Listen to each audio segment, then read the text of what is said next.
Hello, everyone. Welcome back. We have a slightly more challenging geometry, but all of the principles are exactly the same as what we've been studying. Let me share my screen and show you what's different, and then you will see what is the same also. So what's different is we will be studying the inclined beam, the inclined beam. Now, why on earth would you ever incline a beam? Most of our beams are horizontal in buildings. That makes perfect sense.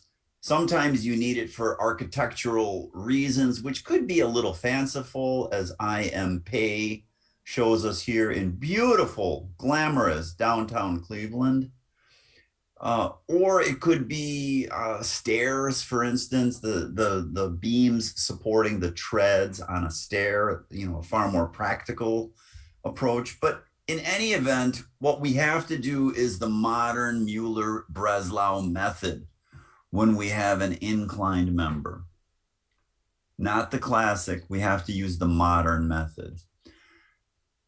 So since it's the modern method, I'm going to draw everything on the computer here. But for the etude, I would ask you to just draw this by hand, not to get a number, but just to understand the terms. And if you get it by hand, submit it, then you could jump on the computer and have the robot draw these things. That would be great. So this is a typical sort of situation. We have an inclined member. It could be pinned at the left or pinned at the right, but it cannot be pinned at both. There has to be a pin at one support with two unknowns, a vertical and a horizontal, and then a roller at the other support, and that is a vertical only load.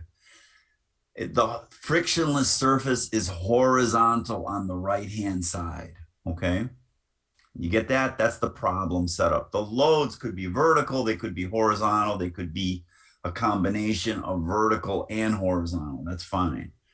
But the geometry of the external supports are typically as shown here. Now, how do we do this on a computer with a robot? Well, I see it as two different choices. If the left end is at 0, 0 in Cartesian coordinates, that's our typical situation. What is the right end? You could prescribe Cartesian coordinates for the right end. That's perfectly fine. You're thinking like a designer. I know what the run is. I know what the rise is. Or you could think like a builder. I have this thing on my truck. I'm bringing it out to the site. They're going to put it down somewhere. I don't know where they're going to put it down in space. It's a fixed length element on my truck. Please pay me my cargo fee and I'll be on my way. So that's thinking like a builder, or you're thinking like a designer. You need to think both ways, actually. It's not one or the other, but it is both. So here, you could drop the right side at a Cartesian coordinate that's known, or you could draw a circle of radius span that is centered on the left end. Does that make sense? I hope it does. The loads, as I said, could be perpendicular to the member. They could be horizontal, they could be vertical. In any case, we have to use the modern Muller-Breslau method. Here I put the loads perpendicular to the member, perhaps as wind.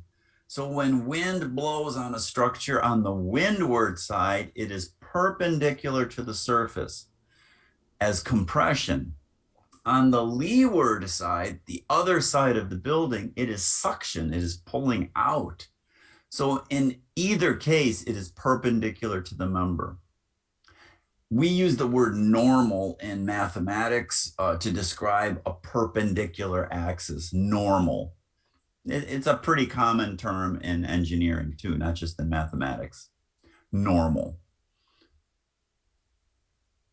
So I chose to think like a builder here. I have a beam of a certain span. I drew a circle centered on the left end. I dropped a dot on the right end, and I drew a big fat blue beam representing my inclined beam. Now, where in space is that right dot? You see what I'm saying? You could prescribe that point, but then you might have to change your radius or your span of the beam. I think that's all super clear. I think I've belabored that point. Then on the circle, draw a new right and call it right prime, rename the point. Draw a new beam going from the unmoving left to the right prime. Ghost the original configuration. I even made the load pink instead of red. None of that is super important, but this idea is super important. When you draw the loads on the original configuration, the direction of those loads must be reproduced on the perturbed configuration. Let me repeat that using different words. If the load is perpendicular to the inclined surface on the original configuration, it is not perpendicular to the beam on the inclined perturbed configuration. See that? That's not a right angle. It's in the direction of the original load. That is a super important idea. The loft is in the direction of the load. Which load? The original load. The original load. Engineers do this all the time. We use our original configuration, not the perturbed configuration. If that's really confusing and making your head hurt and say, I wish I was taking a dairy science general elective, let me tell you one more time, it is in the direction of the original load. And then you may be saying, well, how on earth am I going to find that length? You know, it sounds complicated and hard. It isn't. I won't use tangents or sines or cosine. I will just draw a segment, and that is my loft. We did this before with vertical loads. When we perturbed the horizontal beam, those loads remained vertical. Let me repeat. On the horizontal beam, the vertical loads were applied to the horizontal beam. Vertical loads were applied to the perturbed beam. And we found the vertical loft. We did not draw a segment between these points here. That's not the vertical loft. I need the vertical number here because the load was vertical. And when we do these inclined loads, I need that angle of loft. And I don't have to calculate the angle. I don't want to scare you. I need it in the direction of the load. I drew it out here for you. And this is what I want you to do for your etude. No numbers, just give me these geometric entities. What is the loft? What is the loft? Get me the loft at that orientation of the original load. What is the delta? If I'm looking for the right vertical reaction, then the delta is vertical. I am not looking for this diagonal segment. No, I don't want that at all. I want this. And you could do this by scripting it out by saying it's the y of right prime minus the y of right, not minus 0. Remember in the previous lesson, we did not hardwire anything.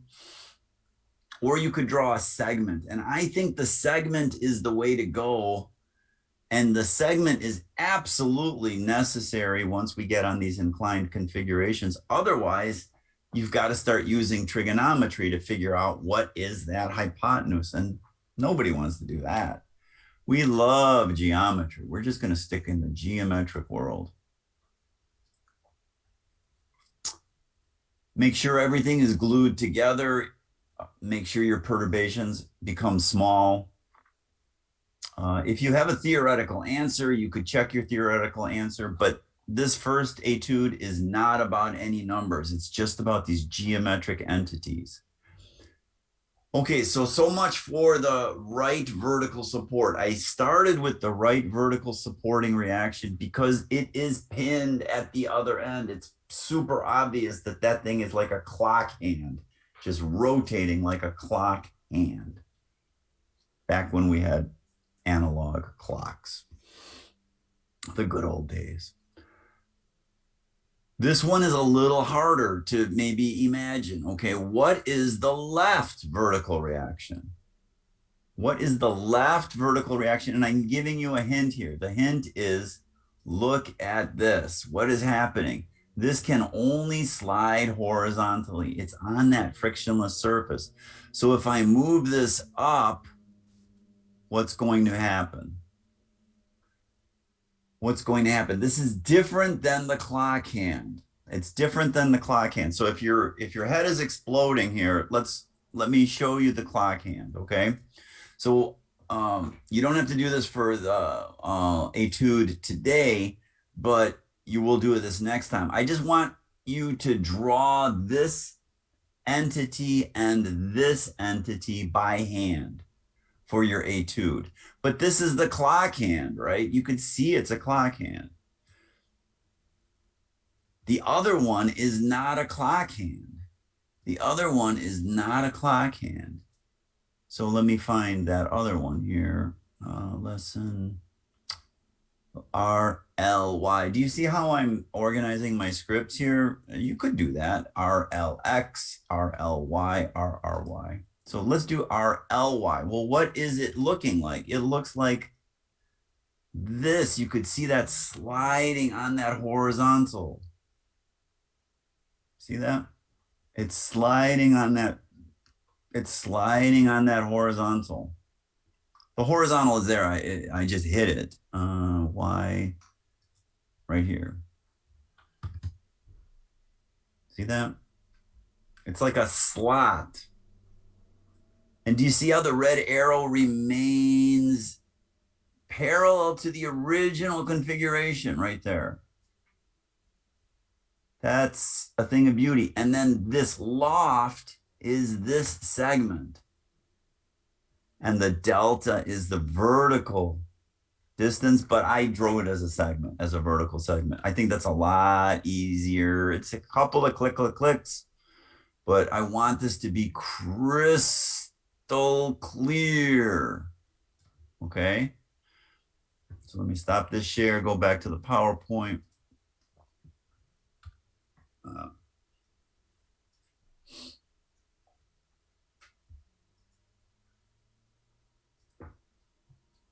So what would it look like? It would look like I just showed you. I showed you all those perturbations. Perturbations get smaller, the lofts get smaller. We approach the correct answer. All right, one more now. What would the horizontal reaction at the left pin look like when I perturb using the modern Muller-Breslau method? I'm perturbing the left pin horizontally. Can you do this in your mind's eye? Your mind's eye. Yes, you can. I'm perturbing. The beam does not stretch. In the modern Muller-Breslau method, the beam does not stretch. Let's go find that one, RLX.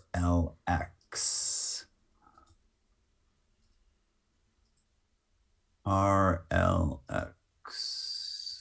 Did you do it in your mind's eye? Here it is. This is the original. And there it goes. It's sliding along that frictionless surface. There's my loft. Can you see the loft? It's parallel to the load. And what's delta? Delta is in the direction of the unknown. So these tools are beautiful and they open up understanding in a way that previous generations could not imagine. You know, Heinrich Muller-Breslau did not have this robot at his disposal. So he used one. But the modern method is just kind of, I'm getting teary-eyed thinking about it. It's just so beautiful. So beautiful. Okay. So let's close the show by returning back to the PowerPoint. Pull yourself together, young man. Here is the X perturbation. I think we got that. In summary, concentrated loads are easy peasy. You just track the loft in the direction of the original load. Distributed loads are slightly trickier, but if there is no kink in the structure, you just take all of the load at its centroid. What I'd like you to do is repeat this study, but I want you to reverse the picture. So instead of having the left end below the right end, have the left end above the right. Okay. So put the pin above the right roller support and recreate this, and just draw it by hand. Don't even do it in GeoGebra. Obviously, you have to do it in GeoGebra soon, the next time. So go ahead and do it if you can't wait to do it. But I insist that you draw this by hand. What do I want? I want the lofts. Like I want a picture of the loft and a picture of the delta for each of the separate conditions. So for this condition, I want this loft and this delta. For the other configuration, I want this loft and this delta. That's all I want. The loft and the delta for each of the unknowns by hand. Just sketch it out. Then you can do it on GeoGebra for sure. Okay, that is your etude.